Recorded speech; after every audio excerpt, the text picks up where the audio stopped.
Praise the lord. ప్రభునందు ప్రియులారా, బాగున్నారా?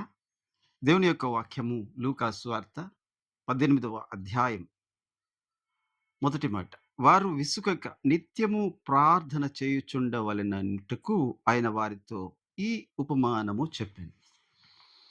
విసుకక నిత్యము ప్రార్థన చేయాలి. ఒక ప్రసంగికుడు ఒకసారి ఒక జోక్ చెప్పాడంట.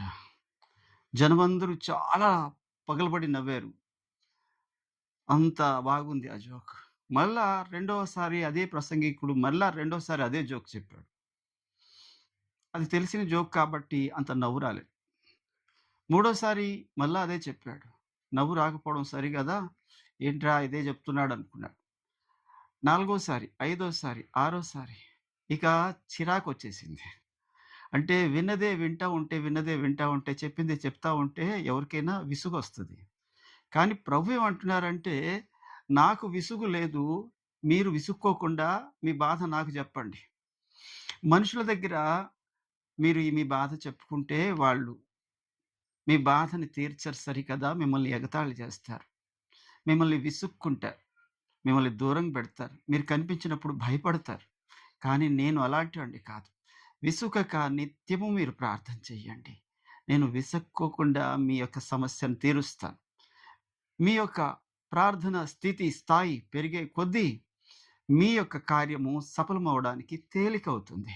కనుక వారు విసుకక నిత్యము ప్రార్థన చేయచుండవలెనని ఆయన ఈ ఉపమానం చెప్పాడంట. ఏంటి ఆ ఉపమానం అంటే, ఒక విధవరాలి యొక్క సమస్యని ఒక అన్యాయస్తుడైన న్యాయాధికారి ఎవరికీ భయపడ్డట. దేవుడికి భయపడ్డు, మనుషుల్ని లక్ష్య పెట్టడంట.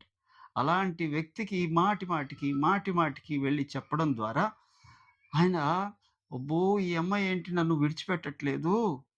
ఈ విధవరాలేంటి నన్ను ఇంతగా శోధిస్తుంది. వెంటనే మొదట ఈవిడకి ఏ న్యాయం జరిగించాలో అది జరిగిస్తాను అని అనుకున్నాడంట. ఆ అన్యాయస్తుడైన ఆ న్యాయాధికారే మరి అలా చేసినప్పుడు నేను ప్రేమ కలిగినోడిని కదా అంటాడు. ఈ రోజున నీవు ఏ ప్రార్థనైనా ఆపేసావేమో. అబ్బా! ఇక చాలా సంవత్సరాలు అయిందిలే అనుకుంటున్నావేమో. సమయం రాలేదు. అందుకే పని కార్యం జారలేదు. కానీ నువ్వు అడగడం మాత్రం మానొద్దు. ప్రతిరోజు ప్రార్థన చెయ్యి. ప్రతిరోజు దేవుణ్ణి అడుగు. విసుగక నిత్యము ప్రార్థన చెయ్యి. Praise the Lord. వందనాలు.